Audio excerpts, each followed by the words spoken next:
গল্পটি শুরু হয় এক জরাজীর্ণ গ্রাম থেকে।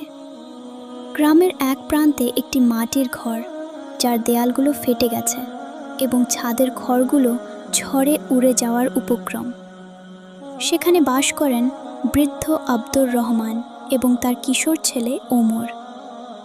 আব্দুর রহমান একসময় গ্রামের মসজিদে আজান দিতেন, কিন্তু এখন বার্ধক্য আর অসুস্থতায় শয্যাশায়ী। তাদের ঘরে অভাব এতটাই যে অনেক রাতে শুধু পানি খেয়েই তাদের ঘুমিয়ে পড়তে হয়। কিন্তু অভাব থাকলেও আব্দুর রহমানের মুখ থেকে কখনো আলহামদুলিল্লাহ ছাড়া অন্য কিছু শোনা যায় না। একদিন ওমর স্কুল থেকে ফেরার পথে দেখে তার বন্ধুরা নতুন জামা পরে ঈদ উদযাপন করছে। সে বাড়ি ফিরে তার খালি থালাটি দেখে কান্নায় ভেঙে পড়ে। সে তার বাবাকে গিয়ে বলে, বাবা, আপনি তো সবসময় বলেন আল্লাহ আমাদের সাথে আছেন, তাহলে আমাদের কেন এত কষ্ট? আমাদের ঘরে কেন আলো জ্বলে না? বন্ধুরা আমাকে নিয়ে হাসাহাসি করে।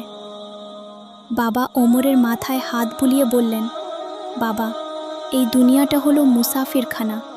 এখানে যার পরীক্ষা যত কঠিন, তার পুরস্কার তত বড়। আল্লাহ আমাদের ধৈর্য পরীক্ষা করছেন। কয়েকদিন পর এলাকায় প্রচণ্ড ঘূর্ণিঝড় শুরু হয়। ওমরের মনে ভয় জেগে বসে। মাঝরাতে বাতাসের শব্দে ওমরের ঘুম ভেঙে যায়। সে দেখে ঘরের এক কোণে লণ্ঠনের হালকা আলোয় তার বাবা জায়নামাজে বসে আছেন। বাইরে ঝড় হচ্ছে, জানলা দিয়ে বৃষ্টির ঝাপটা আসছে, আর বাবা দুই হাত তুলে অঝোরে কাঁদছেন। তার চোখের পানি দাড়ি বেয়ে গড়িয়ে পড়ছে। ওমর আড়াল থেকে শুনল বাবা বলছেন, হে আল্লাহ, আমার জন্য কিছু চাই না, শুধু আমার ছেলেটাকে মানুষের মতো মানুষ করো। অভাব যেন তাকে তোমার পথ থেকে সরিয়ে না দেয়। তাকে এমন সম্পদ দিও যা দিয়ে সে হাজারো মানুষের চোখের পানি মুছতে পারে।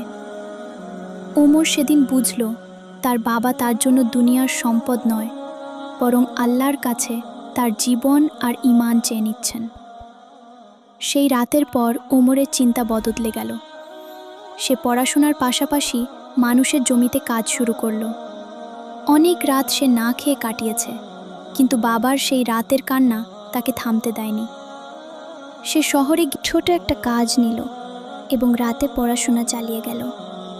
10 বছর কেটে গেল। ওমর এখন শহরের একজন নামকরা বড় ডাক্তার, কিন্তু সে তার মূল শিকড় ভোলেনি। সে যখন তার প্রথম বড় বেতনের টাকাটা হাতে পেল, সে সোজা গ্রামে চলে গেল। ওমর গ্রামে গিয়ে দেখে তার বাবা সেই পুরনো মাটির ঘরেই বসে তসবিহ পাঠ করছেন। ওমর বাবার পায়ে লুটিয়ে পড়ল।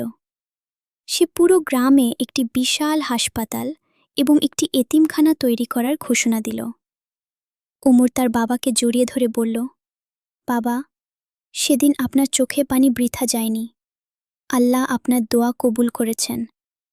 আজ আমি মানুষের চোখের পানি মোছার যোগ্য হয়েছি। আলহামদুলিল্লাহ।